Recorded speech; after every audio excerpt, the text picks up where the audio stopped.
Ang tunay na dahilan, bakit Follow-on Miguel Malvar ang pinili ng Philippine Navy.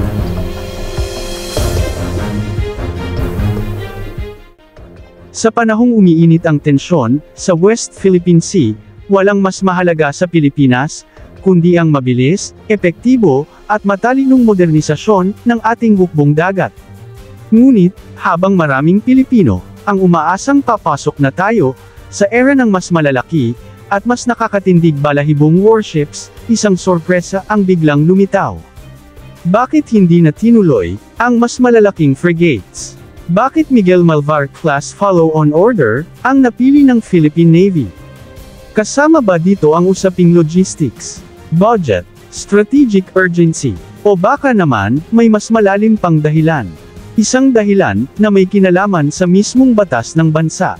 Sa video na ito, ating bubuksan ang mga anggulo, malalim na analysis, at buod ng kwento.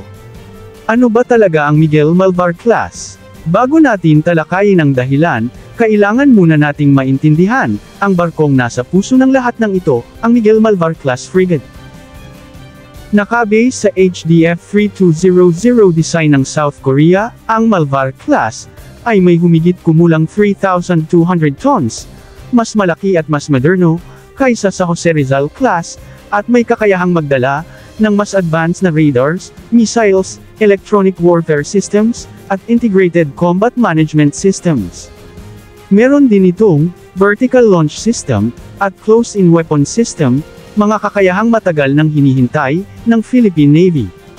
Noong 2025, ang unang barko, ang DRP Miguel Malvar, FFG-06, ay pumasok na sa serbisyo. At dito, nagsimulang maramdaman ng bansa na papunta na tayo sa isang bagong direksyon. Kung babalikan natin ang mga nakaraang taon, malinaw na may ambisyon ang Philippine Navy ang magkaroon ng mas malalaki, mas mabigat, at mas armadong frigates o destroyer-class vessels.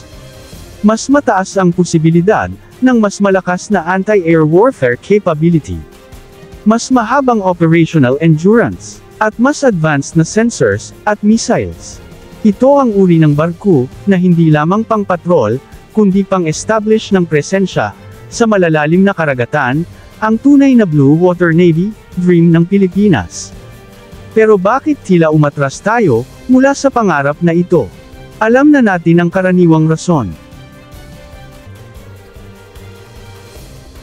Pero mayroon tayong nakikita na maaring isa sa pinakamabigat na dahilan, isang dahilan na maaring hindi alam ng karamihan, ngunit lubos na makabuluhan.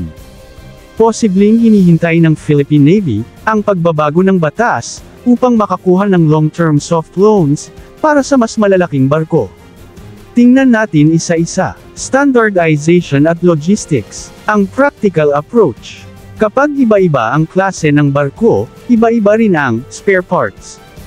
Training, weapons integration, maintenance manuals, supply chains. Mas maraming klase ng barko ay katumbas ng mas maraming uri ng gastos na katumbas ng mas maraming komplikasyon.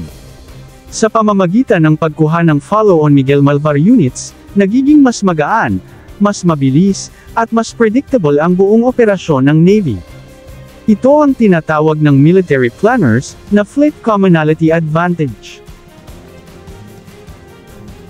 Ang mas malalaking frigate o destroyer. Hindi lang doble o triple ang presyo, minsan 5 hanggang 10 beses na mas mahal. Hindi lang dahil mas malaki ang barko, kundi dahil mas malalakas na radar, mas maraming VLS cells, mas mataas na fuel consumption, mas malaking crew complement, at mas komplikadong weapons integration. Sa kasalukuyang defense budget, kung pipilitin nating bumili ng destroyer-level ships, baka dalawa lang ang mabili natin sa loob ng isang dekada. Pero kung Miguel Malvar class, kaya nating magkaroon ng maramihan, mabilis, at sabay-sabay na paglawak ng fleet.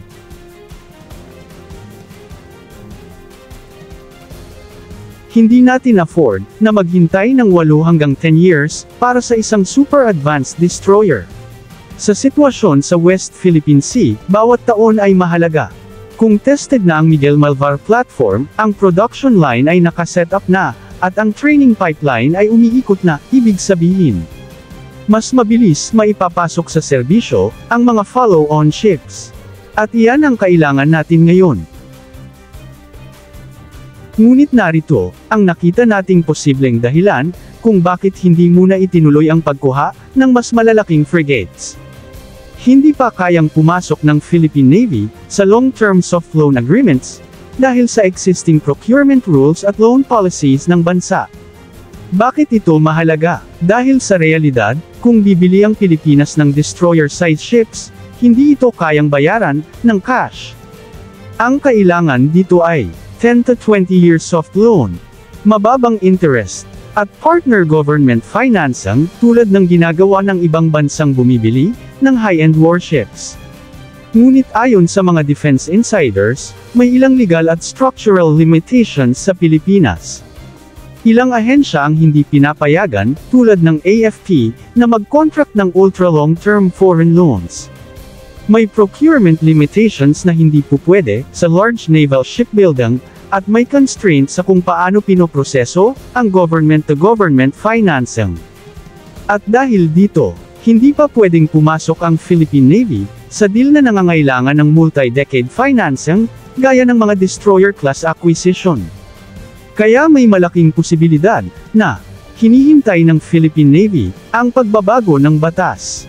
Pag naipasa ang amendments na magpapahintulot sa mas flexible na long-term soft loans, maaari na tayong bumili ng heavy frigates, destroyer-class ships, at malalaking submarines nang hindi binubutas ang yearly budget ng ating hukbong sandatahan. Sa madaling salita, ang follow-on order na Malvar class ay ang bridge habang hinihintay ang legal green light para sa big step. Ano ang susunod para sa Navy? Sa ganitong pananaw, malinaw na tatlong direksyon ang pwedeng puntahan ng Philippine Navy. Una, continue expanding the Malvar class to build the fleet foundation. Ito ang backbone, ang mainline defense ships. Pangalawa, Japan destroyer escort transfers bilang short-term, big ship solution. Kung sakaling abutin ng ilang taon, ang loan law reform, ito ang pinakamabilis na paraan na makakuha ng mas malaking barko. Pangatlo, pag-set up ng legal and financial framework para sa high-end ships. Maaaring hindi pa legal na posible ang pagkuha ng napakamahal at napakalaking destroyer-class warships, hindi dahil ayaw ng Navy, kundi dahil hinihintay nila na mabago ang batas na magpapahintulot sa atin na pumasok sa long-term soft loans na kailangan para sa mga high-end vessels. Kapag nangyari iyon, magbabago ang laro, at magsisimula ang tunay na paglipad ng Philippine Navy tungo sa blue water capability. Ito marahil ang kwento sa likod ng desisyon. Isang desisyong hindi dahil umatras ang Navy, kundi dahil naghahanda sila para sa mas malaking hakbang.